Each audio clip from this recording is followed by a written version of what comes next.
Yeah, Nilesh, shall we start? Yes, sir, we can begin. Yeah. Okay. Good afternoon, everyone. On behalf of Asian Markets, we welcome you all to the 1QFY27 post results webinar of LG Equipments Limited. We have with us Mr. Jairam Vadraj, Managing Director representing the company. I'll request Mr. Jairam to take us through the presentation and the overview of the results, followed which we will start the Q&A session. Over to you, sir. Thank you. Thank you. Thank you, Kamlesh. Thank you, Asian Market Securities, for organizing it. Ladies and gentlemen, it's a pleasure for me to be with you. I hope you're able to see my screen because I'm having difficulty seeing my own screen. Just give me a minute while I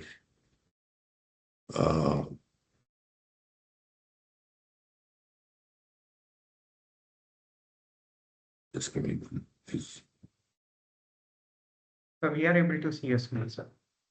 I know I'm not able to see it, so I'm just trying to see what view option I should be using.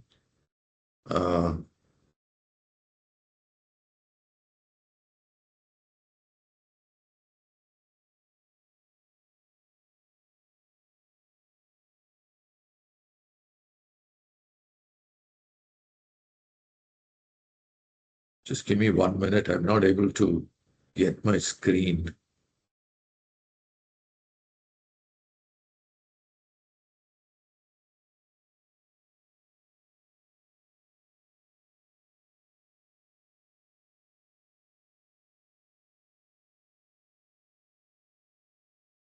Just give me a minute, please.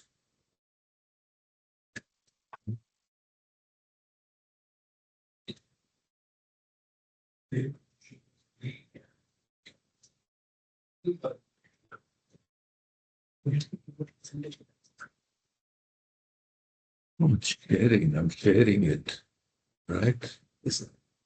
What's the view option? It's not, stop sharing. Here you are.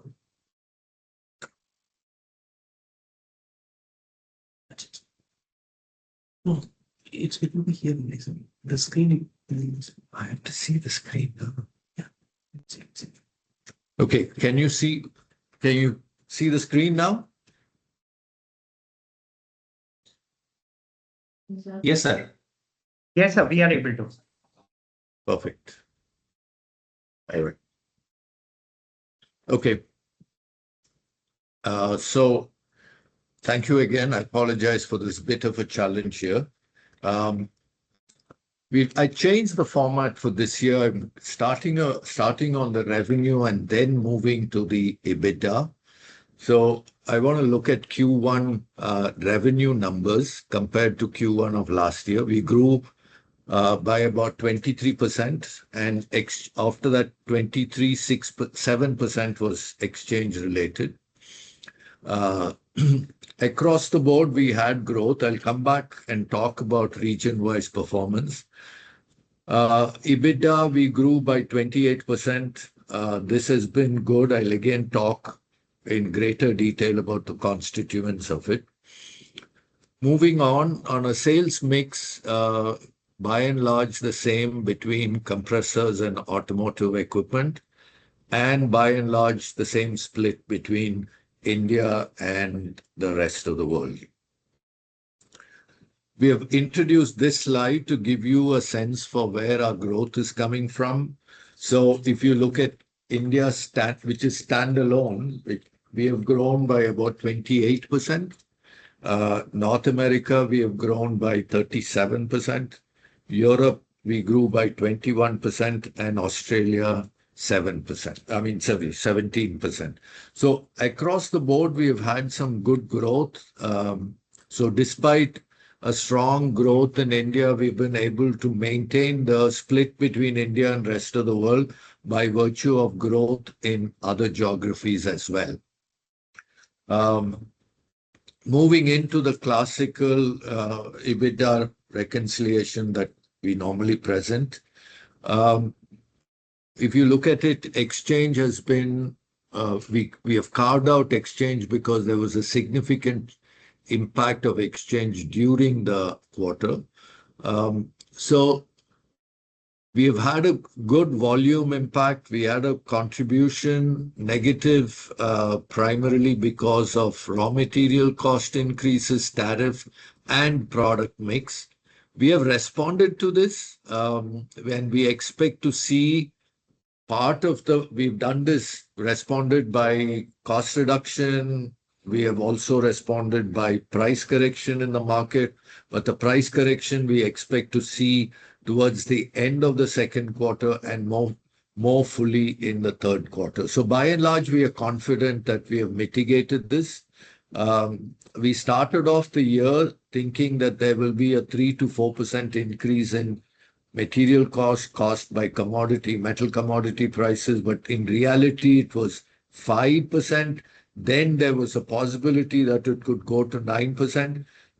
We have taken 9% and we have taken some corrective measures, so we are confident that there will not be any impact. So even this quarter, we have maintained our EBITDA percentage same as last year. In fact, we have slightly better.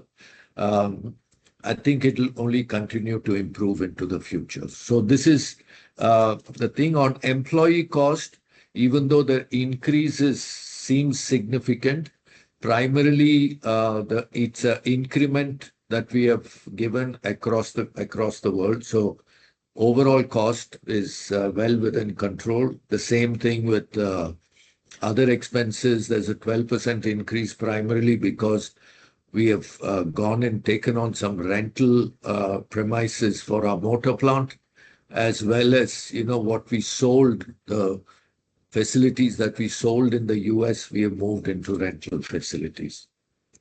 Moving on to the full financials, our PAT is at 9.7, roughly similar as the Q1 of last year. And this is with some exceptional reorganization costs. We are going through some reorganization in Australia, in Europe, and a little bit in the US. And we think there will be a little bit of continuing of these costs continuing into the year. But the benefit of doing this is in a very short time, and it's good for the company. So we're not too concerned about this. Net cash position in the company continues to be very strong. Our CapEx, one is our MK2, which is our program for shifting our campus to the new campus from our city factory. That's been about half of the CapEx is towards that. And the other is we bought some land in Italy, which was contracted 6 years ago, that we had to make that commitment, and some equipment, normal CapEx in the factory. So this is really what I wanted to present to you. I will now give an overall of the sales numbers, starting from Australia. Australia was a bit muted relative to the other geographies. We've had some challenges in our service business, in our distribution operations. We are working towards resetting the processes, reorganizing them. We are confident by the third and fourth quarter, we will be back to where we are supposed to be. Moving down, Southeast Asia continues to be a bit of a challenge. Part of our restructuring cost is towards Southeast Asia. Market is big, but there are still challenges for an Indian brand in that market. We are working on different strategies there. So it's a longer term play. It's not a significant contributor. Coming to India, India did well across all verticals, whether it is industrial, portables, aftermarket, vacuum, all of them have done well in the quarter, and we expect to continue to do at this level, though the growth rates may be less because our first quarter of last year was a bit of a muted quarter, and we had very strong second, third, and fourth quarter. So the growth rates may not be as attractive as we have had in the first quarter, but we'll continue to grow. In India, we have made some strong inroads into some of the growth sectors like EV. Our growth in EV has been pretty significant. Our growth in the renewable energy segment has been pretty significant. And the growth in semiconductor ecosystem has also been significant. So we are riding on some of the industry waves that are happening in India. Europe is more of a P&L play for us right now. We have done all of it to make sure that it is breaking even, stays there, and it is staying there. There are some initiatives to grow the top line. We have made plans to enter into Germany and a little bit more emphasis into Eastern Europe. So there will be a tighter control over costs, even while we try and grow some of the geographies and products. So again, Europe is going to show up in the medium term. It will come back to where it's supposed to be. North America was a good story. Our distribution business is not doing as well as it should be, primarily in the service side. We are working on a few initiatives. All the other businesses have done well in North America, and we expect that this momentum will continue into the future as well. So this is really the overall summary of our performance for the first quarter. Our project to enter into what we call as the Tier 4 segment in the bottom of the pyramid, bottom of the industrial pyramid, where we have been facing very low-cost compressors from China. We are all lined up. Our products have been validated. In fact, we have got our first orders in already. The formal launch is this month in Hyderabad in one of the exhibitions. We are going to have that. So we are on track. September will be the launch. We have got our distributors lined up. The training program is gone. Our internal organization is in place, both for sales and service. So that project is on track. So anyway, this year is just the start year. It will be a contribution to the top line marginally, but really in the next few years, we expect that to be a very strong player. So I will now stop here and rely on your questions to provide more clarification. Thank you.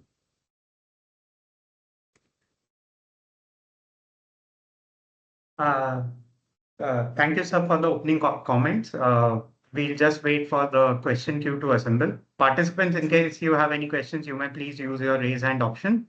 Or you may also drop your questions into the chat box below.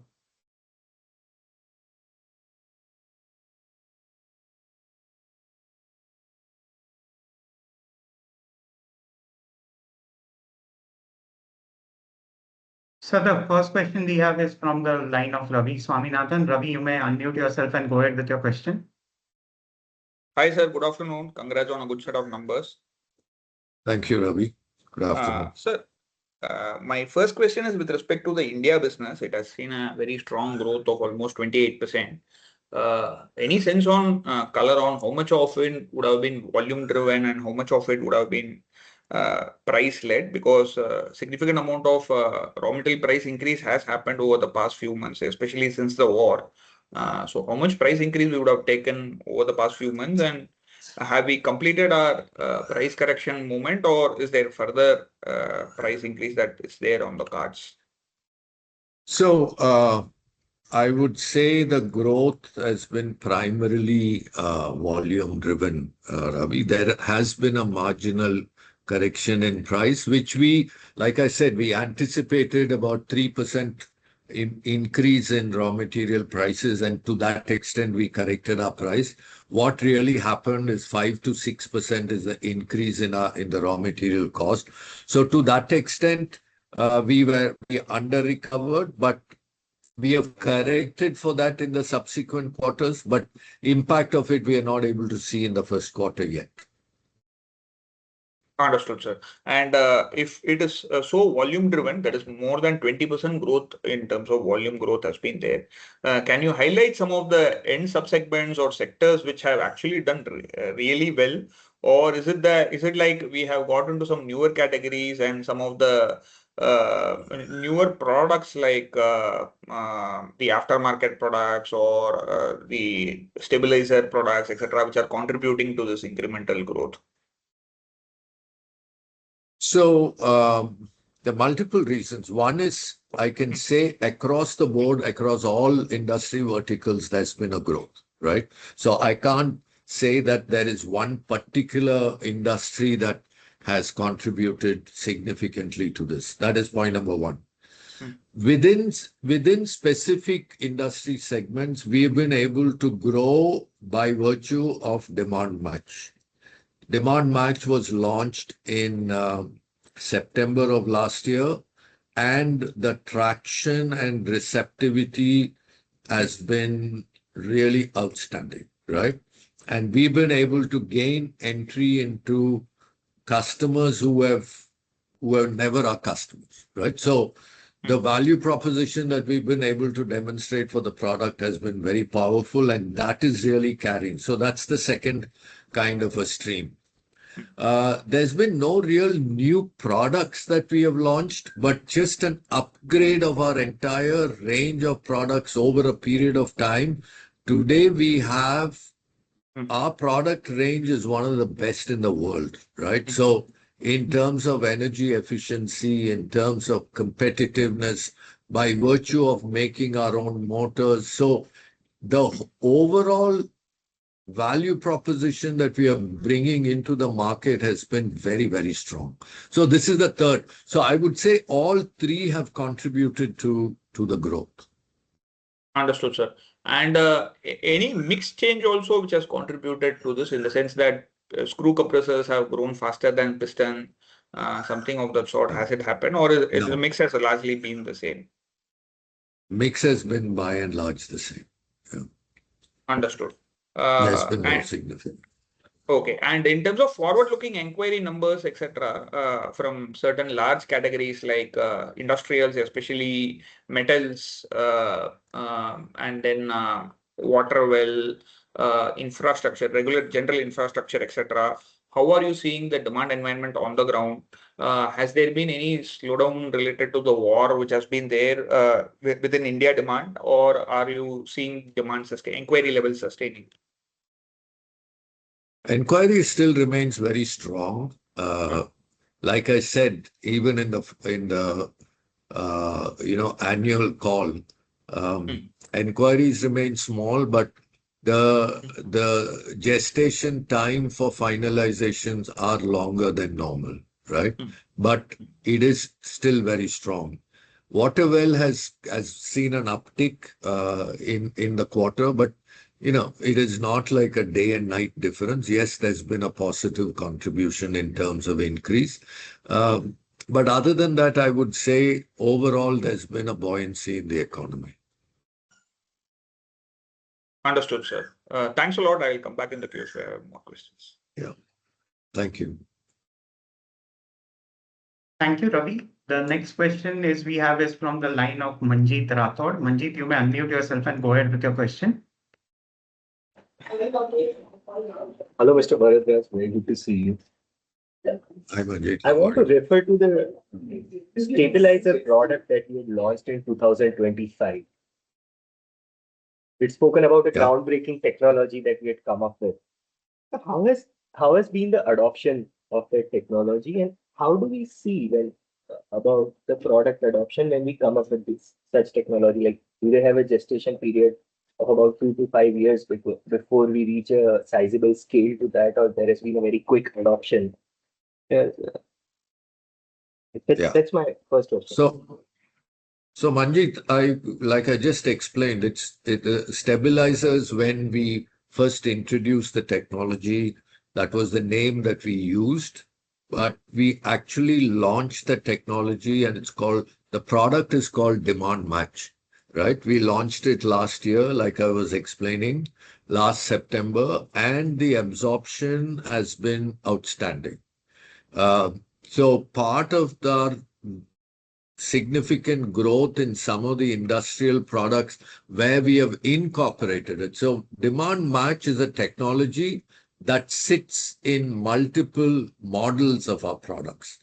That introduction of that technology in models has been phased. So wherever we have introduced it in our models, the acceptance in the market, the kind of traction we are gaining has just been outstanding. And that has been a contributing factor for our growth this quarter. And that's only in India. We are launching demand match in the rest of the world this year. And that work has already started. We have had validation machines installed in all the major geographies, and the feedback and experience has been again outstanding.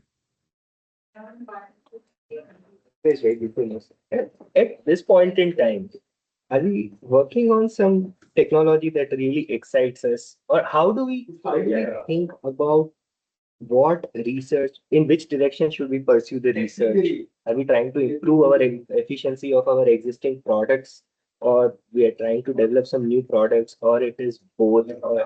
And are you seeing something new coming up over next few years? I don't want to say 1 year, 3 years. I want to put a number, but is there anything under development which really excites you? Oh, there's a lot of stuff that's going on. See, there are two vectors for our technology/product development. One vector is to take the existing architecture and existing philosophy of design and move it to the highest level of efficiency and life cycle cost, right? So that's one vector that we are doing, and that's where new products come in, higher efficiency, and lower life cycle cost. That's one.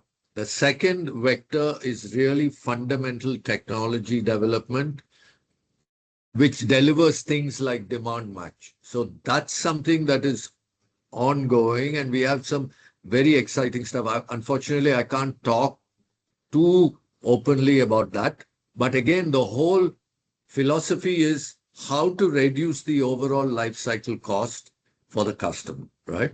And pick the elements that are not so obvious and try and eliminate those costs for the customer. So there are quite a few exciting stuff that's happening. Thank you, sir. I'll go back to the line. It's always very good to speak to you. Yeah. Thank you, Manjeet. Thank you, Manjeet. So next question, we'll take it from the line of Yash. Yash, you may unmute yourself and go ahead with your question. Good afternoon, sir. Thank you for the opportunity. Good afternoon. I have a very broad question, sir. What is our right to win in the global markets? As you always say, we don't compete on price, nor the industry works that way. So what makes us different that a customer who has been using Ingersoll, Atlas, or any other competitor for that reason to switch towards us, or when they expand their capacity, choose us over anyone else? Mm-hmm. So there are two things, Yash. It's a very good question. One is, customer buys compressors based on certain well-known parameters. Energy efficiency is the biggest. The second is the maintenance cost, and the third is the price of the compressor. Now, 80% of the market looks at energy efficiency and maintenance, less on the price. 20% of the market works purely on price. They're not too worried about efficiency and maintenance. So roughly that's the split. We would like to focus on the 80% which buys on efficiency and maintenance cost. So that's really where we are saying, how can we make the most energy efficient compressor in the world? And today, close to 70% of the models in the industrial side, we are the best in the world, right? And this is not something that we are claiming. These are independently published numbers, right? So that's one part of it. When it comes to maintenance, the biggest maintenance cost, which is not very well documented, is the cost of failure. right? When a mesh compressor goes down, even if you just take the cost of just renting another compressor to run the plant, that becomes the second largest cost. And we are focused obsessively on quality, and we have the lowest defect rates in the market. And that is why we are able to provide lifetime warranty, 10-year warranty in different segments of the market, and still have one of the lowest warranty cost on revenue, lowest in the industry. And that's a reflection of the quality that we bring into the product. So this is really what gives us our ability to win disproportionately when we are in front of the customer.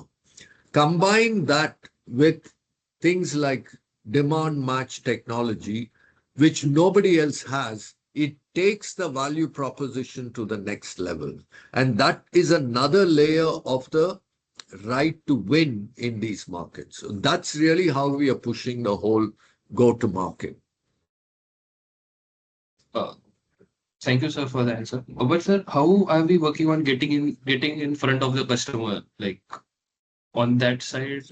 So that's a long process because this is primarily a distribution-led business. Distributors own relationship with customers all over the world. So the real challenge is not giving value proposition just to the end user, but look at what is the unique value proposition that we give to distributors.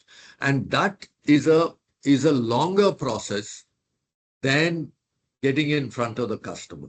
We are very confident that when we are in front of the end users, we win disproportionately, right? So the real challenge which we are working on is how do we get more distributors to represent our products? And that's an ongoing process. There is no switch that we can quickly turn on to make that happen. Thank you, sir. That's it from my side.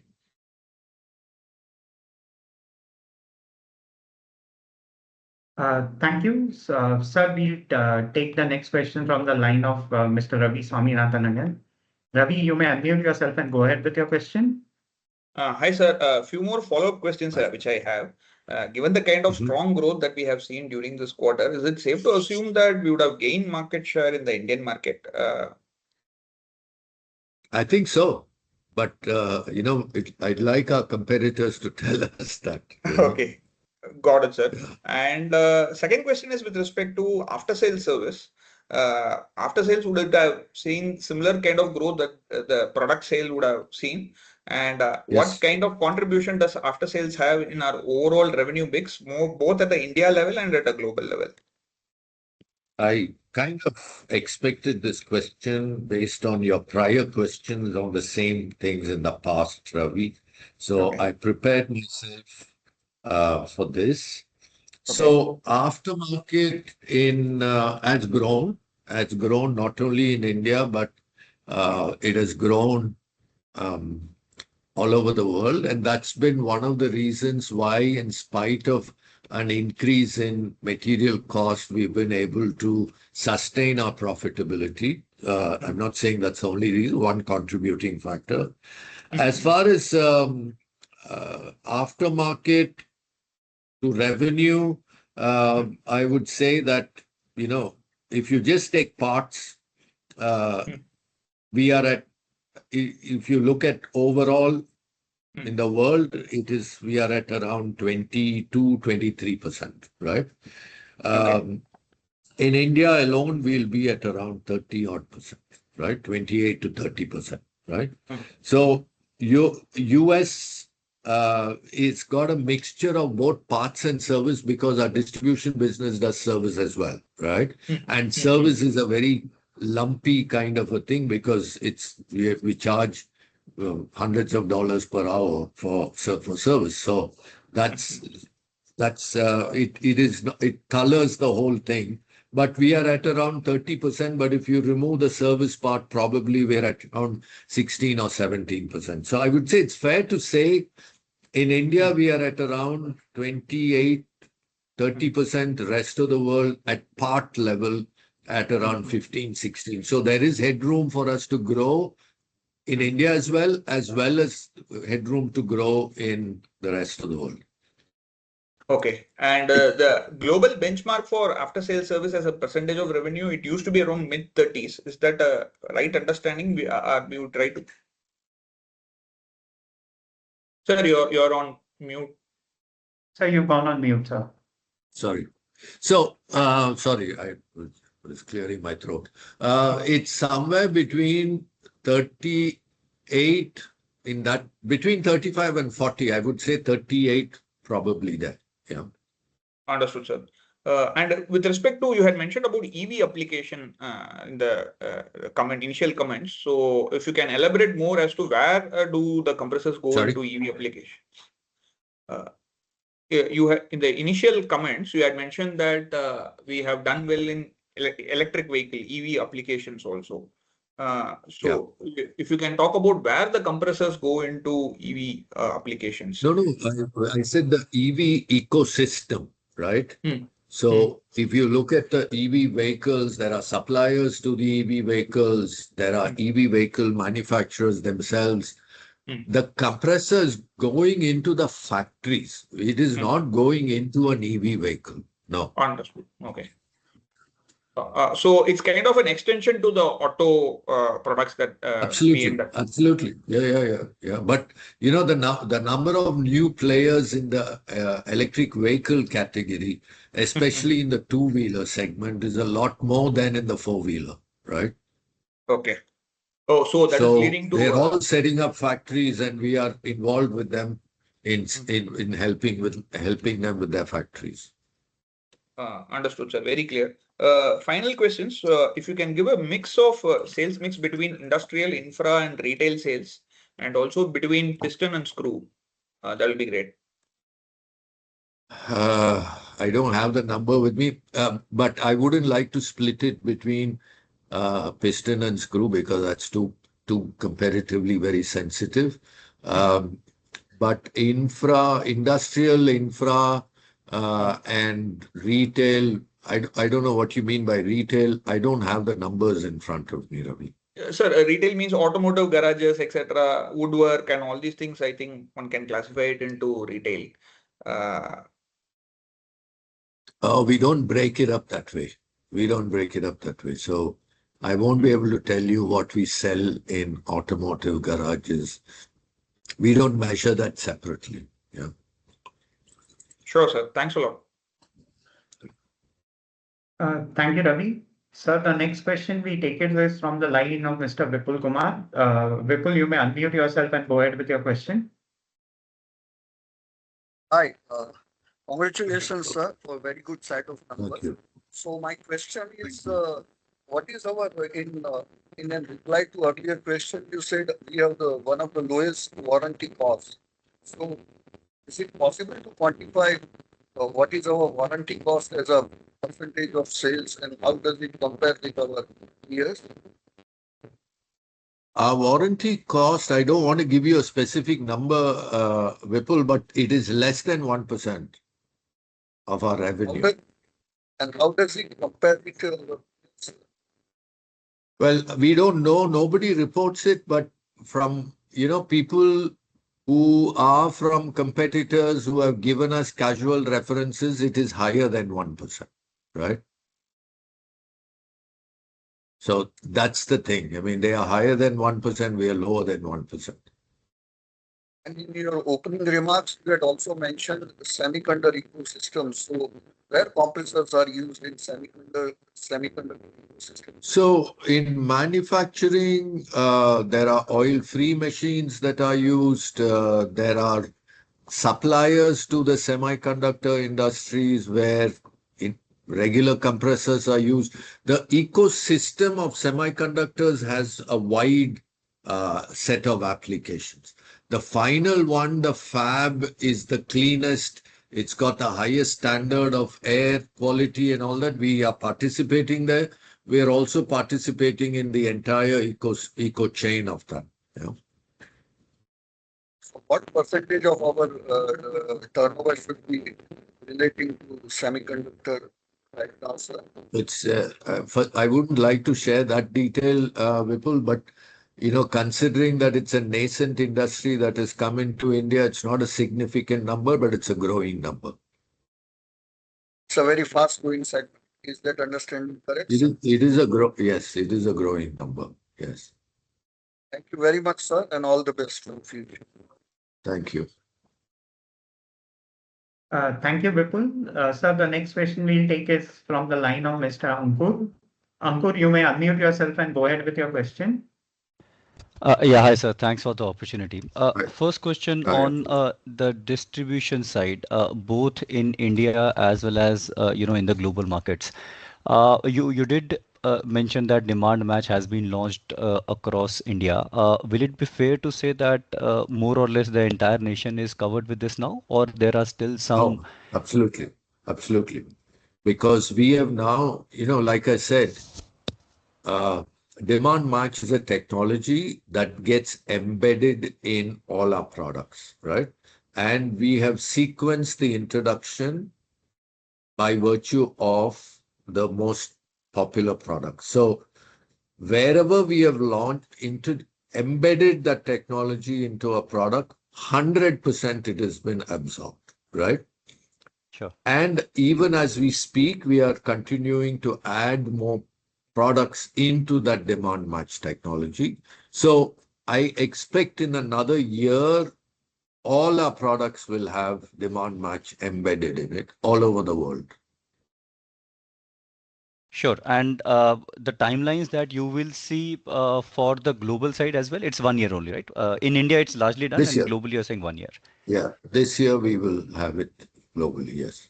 Sure. And just a follow-up there, in terms of physical expansion of our distribution network, let's say deepening Yeah. presence in our existing markets or adding newer ones, especially globally. How are we sort of, ramping up there over the last couple of years and your initiatives there? Well, I don't have a specific number that we have moved from this many distributors to that many distributors, but everywhere in India, it is not about increasing the number of distributors. It's about reorganizing our network in various geographies to make it more effective. So there could be a distributor in one area who's sitting on too large a territory, and we are not able to penetrate in certain sub areas. So we split territories and get deeper. So Correct. that's one type of activity in India, which is ongoing even as we speak. Then for our tier 4, we have now set a completely new set of distributors. It is not shared with our existing distributors because that's a completely new business with a completely new mindset, right? Sure. So that's another growth in terms of our network. In the US, our growth has primarily come from accessing new distributors into new territories. Right? That's another. But like I said, getting distributors to come on board takes a long time. It's not something as easy as converting a customer, for instance. Fair enough, sir. That's helpful. And just, a related question on the aftermarket side. How does that, the split that you shared, how does it vary between India and the global markets? And secondly, and do we have an AMC for our products across all, which is automatically sort of, getting renewed, or it's a product specific service as and when, the problem or some issue comes in, you charge for it? So, if you look at the full spectrum of aftermarket, there are parts and then there is service. Yeah. Yeah. Yeah. LG predominantly plays in the parts business, right?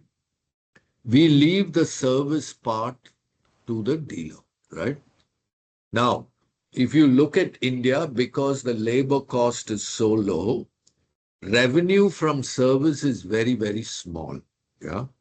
So if you take a typical dealer in India, if you say, let's say 25% of their revenue is coming from aftermarket, I would say probably 2-3% out of that 25% is service.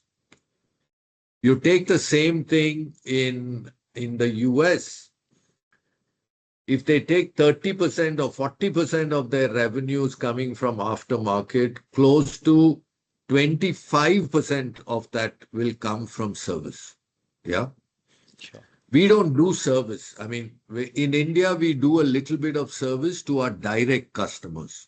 Customers like large corporates who don't want to work with dealers, we provide direct service, but that's not a big part of our income. Our main aftermarket is parts, right? Now, it's also our philosophy that we don't want to intrude into the profitable segment of a distributor, which is service. They have the capability, they have the service technician, they have trained service technician. We let them earn. It's part of, coexisting in that ecosystem. So we are fine with that. Like I explained, the split is in India, we are between 28 and 30% is aftermarket. Worldwide, we have about 15 to 16%. Again, looking at parts. Yeah. Exo service, yeah. Great, sir. Thanks a lot for all your answers and all the best. Thank you. Thank you. Thank you, Ankur. The next question, sir, we'll take is from the line of Sri Agarwal. Sri, you may unmute yourself and go ahead with your question. Thank you, Mr. Vardraj. Congrats on good numbers. Just one from me, which is on the improvement in the margins for the international subsidiaries. Just, you mentioned that aftermarket as a share of overall improving is one of the contributors. But other than that, what have been the drivers of this? Because at a time when, commodity costs are high, this is quite notable. And also the sustainability of this improvement, should we expect this to continue in the coming quarters as well? Thank you. So, Sri, thank you. There are multiple things. One is obviously let's take North America as an example. The large percentage of growth of the top line has obviously been a contributor to the bottom line health as well. So there is no doubt about that. But that's not the only factor. We have also, like you saw, one of the expense items of reorganization. We are taking cost out to make the organization more leaner and more nimble and more efficient. So that's another factor.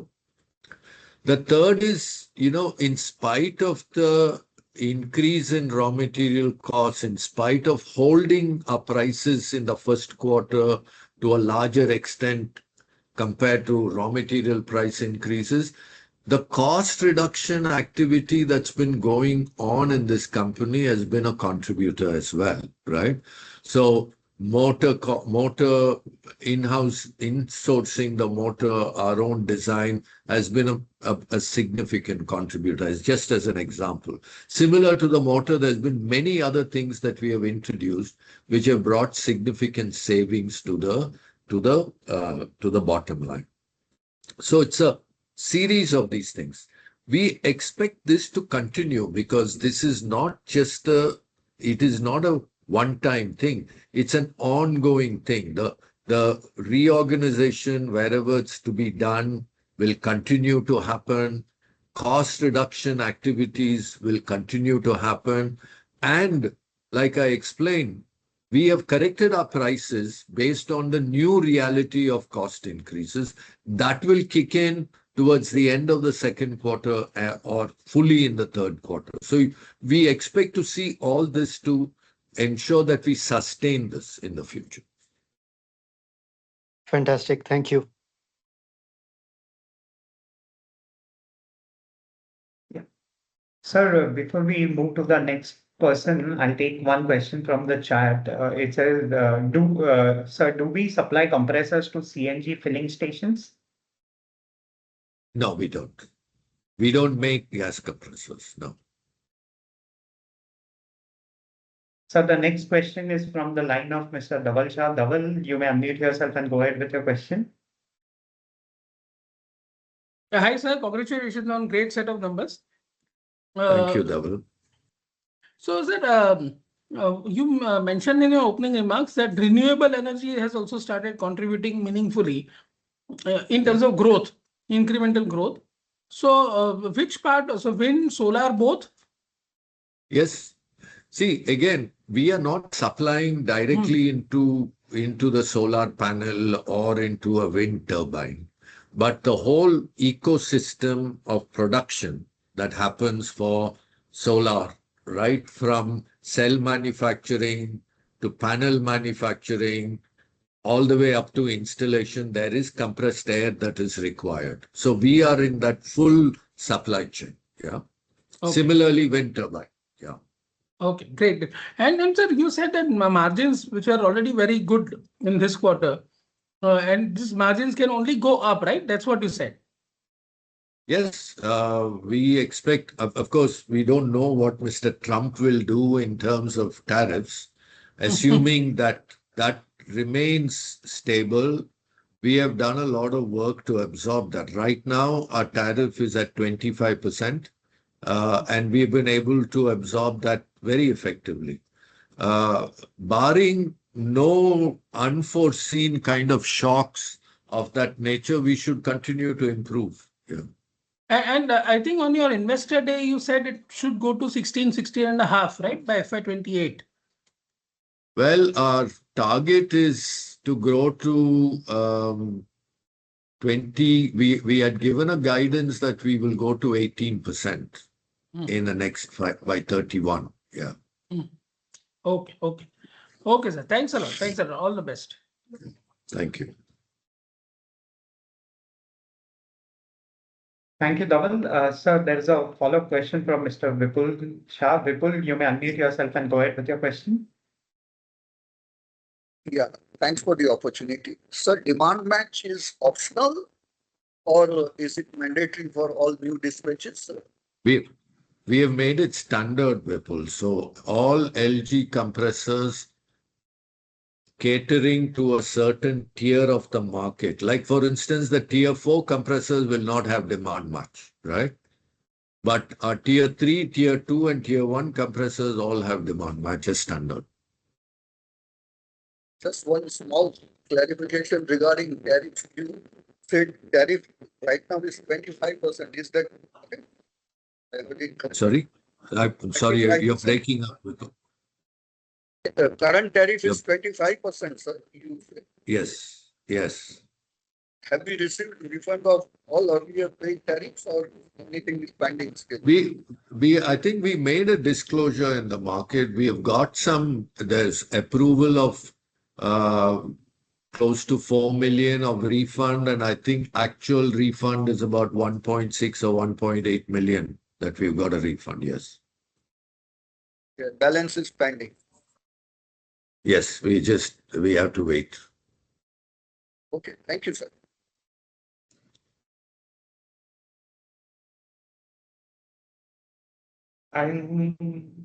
Sir, there's one follow-up question from Ravi Swaminathan. Ravi, you may unmute yourself and go ahead with your question.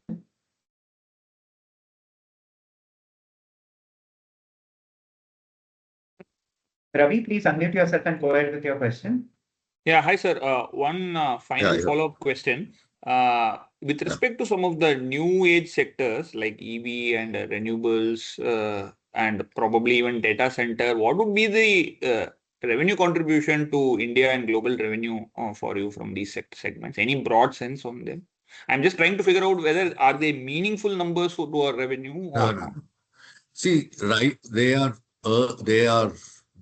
developing, at least in India, semiconductors or renewables are developing sectors.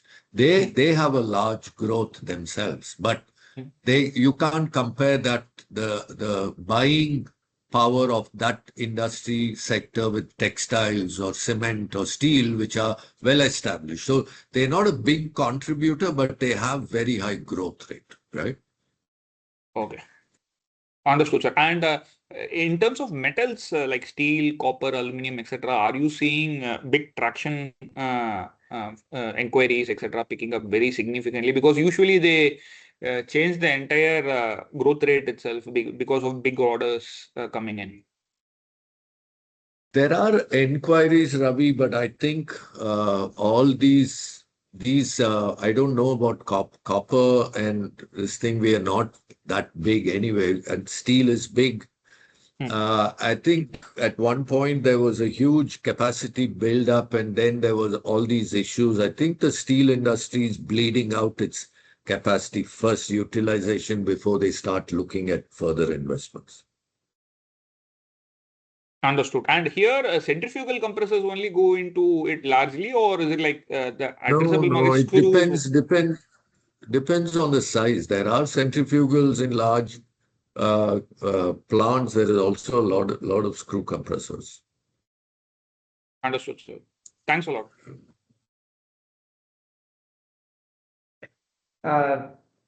Thank you, Ravi. The next question we have is from the line of Manjeet Rathod. Manjeet, you may unmute yourself and go ahead with your question. Hello again, sir. I'm not seeking a very specific answer. Just want to take your thoughts. Manjeet, I'm not able. Manjeet, your voice is not clear. Could you please come closer to your mic?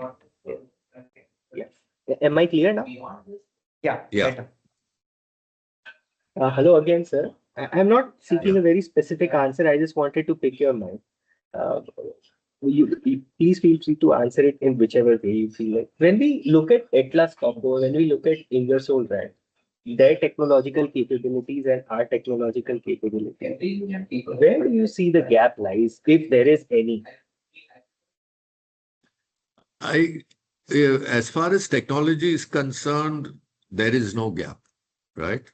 The fact that we launched Demand Match is a demonstration and an evidence that we have a good mastery of not just the know-how of technology, but the know-why of technology, right? When you have know-why, you can build the next products. If you have know-how, you can't build the next. So this is clear demonstration that we have the why, right? Why is something built the way it is so that you're able to question it and make the next product, right? So that's the trajectory we are in. It's not something that came easily. We've been working on it for the last 30 years, right? So technically, there is absolutely no difference. In fact, we would say that there are some understanding we are superior. Understood, sir. And barring scale, what are the organizational capabilities that would differ? Barring scale.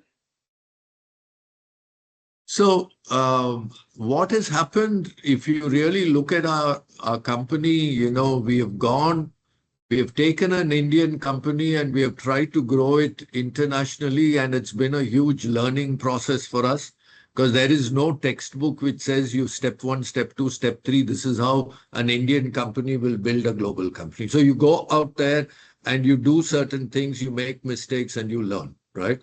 Now, one of the learnings that we have is tomorrow, if we really want to do the next round of scale, we have to have very strong processes which will help us be efficient as well as have control over our operations without any surprises, right? So this is something that we are going to build out in the next few years, a very strong process layer in the company. And through that process layer, we'll be able to take out so much of inefficiencies that are currently there, right? So I would say the scale will come once we have built that layer, and that we are going to start doing now. Thank you, sir. Very good to hear from you again. Yeah. Thank you. Sir, the next question is from the line of Mr. Ritvik. Ritvik, you may unmute yourself and go ahead with your question. Yeah, hi. Good afternoon, sir. Right. Good afternoon. So my question is on our cost, employee cost and operating cost. In the last 3 to 5 years, we have seen it grown in mid to high teens.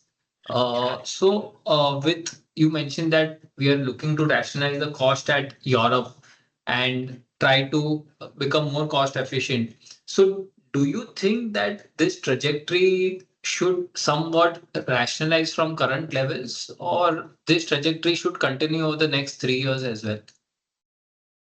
It will start getting rationalized, Ritvik, on two levels. One is we obviously have to grow the top line, and the minute we grow the top line, even the current level of cost as a percentage is going to drop.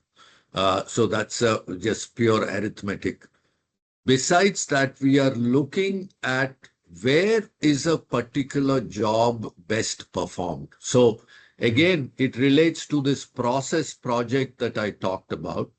When you have a very clearly defined process layer and a process map across the company, across all its geographical entities, there will be clear identification of where the jobs can be done the most efficiently. I'm not saying everything has to be done in India, but there are certain locations that do certain things far more efficiently.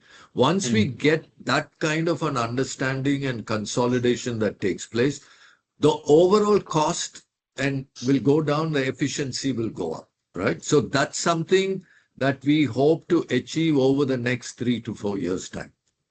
Okay. So the journey from say 15-16% EBITDA margin towards your target of 20%, some part would be operating leverage on the current base. Absolutely. Some part would be the new products that you are launching. Would that be a fair assessment? Some part of it, clearly operating leverage, which is linked again to new products because they contribute to giving us the top line, right? By market share or growth into new markets. But we will also be looking at how to improve our gross margin, right? Through a constant cost reduction, re-engineering. That's an ongoing process that we have now embedded in the company. And the other is to look at our fixed cost rationalization through this process exercise, right? Okay. So all of them, there will be at 3 levels, we will be looking at improving our EBITDA margin, not just relying on only leverage. Right. Okay. Okay. So that is helpful. All the best and thank you. Thank you. Thank you, Ritvik. Sir, I see no more question. So I'll hand over the mic to Kamlesh for the vote of thanks and probably the closing remarks followed by your closing remarks. Thank you. Thank you very much for moderating this session. Yeah, so just one point. Can you just help us understand the Italian joint venture progress? When are we seeing the product to be launched?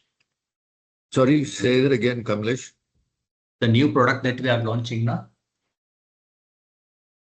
Which one? In collaboration, vacuum protect products. Oh, vacuum is already in the market, Kamlesh. We have indigenized it. Local production has already started. We have started selling. It has been the first quarter has been very good. I just don't want to give a specific number as yet, Kamlesh, but we have had a phenomenal percentage growth in the first quarter, right? And we expect that to continue. But you got to understand, we are a very, very small, late entrant player in this segment, right? So these kind of growth numbers, will happen to anybody, right, who enters this, right? But it's encouraging to see because the quality of customers we've been able to get are very high quality customers, which is a reflection of the quality of the products and our entire marketing program, right? So it's encouraging. So we will continue to grow that. Yeah. Great, sir. Great. So thank you, sir, for all the insights. Any closing remarks you want to make? Thank you very much, Kamlesh.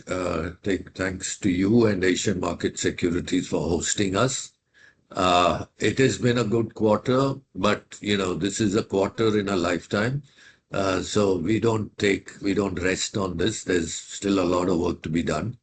And we keep looking forward into the future with great optimism. And thank you again for everyone's time. Thank you. Thank you. Thank you so much. Thank you, everyone. With that, you can log off the call. Have a good day. Thank Thank you. Thank you.